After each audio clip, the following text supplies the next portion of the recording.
হাইরে কঠিন মাছ রে, সেলফি উঠে গেল। গাইস আমি সামা, তো দেখতেই পাচ্ছেন কত সুন্দর আকাশটা, দেখেন কত সুন্দর লাগছে আকাশটা দেখতে। এখন চলে এসেছি আমি অন্য জায়গা, অন্য পেট্রোল পাম্পে।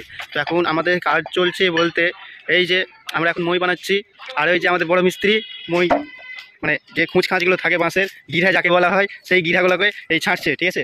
আর এই যে কত সুন্দর করে আমরা মইটা তৈরি করছি, দেখেন এই কাটিং কুটিং করা হয়ে গেছে। আর আমরা এই পাম্পটাকে পুরোটা খুলে দেবো, ওপেন করে দেবো। ওপেন করার পরে কেমন লাগে দেখুন। আর এই যে দেখতে পাচ্ছেন আকাশটা, দেখেন কত সুন্দর লাগছে দেখতে, দারুণ লাগছে দেখতে, দারুণ। এই যে আর এই যে আমাদের অর্ধেকটা কাটানো হয়েছে মইটা, ঠিক আছে, সবই কাটে কেটে করলাম। এই যে চলছে কাজ আমাদের। এই দড়ি দিয়ে এখন পুরো বাঁশগুলোকে বেঁধে নিতে হবে, পেরেক মারা হয়ে গেছে। তো পুরো বাঁশগুলোকে মজবুত করার জন্য বাঁশগুলো প্রচণ্ড মোটা, তারপরে এপার এপার পেরেকগুলো ঢোকানো হচ্ছে না, সেই কারণে এই যে আমাদের নারকেল দড়ি দিয়ে সবকে বাঁধতে হবে সুন্দর করে।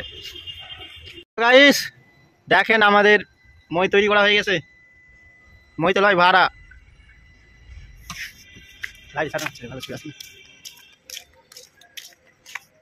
এই যে ভাড়া খারাপ হয়ে গেছে, খুলতে শুরু করে দিয়েছি। এখন আমরা এটাকে খুলে ফেলে দেবো নিচ্ছি একদম গোটেই, বুঝতে পারলেন।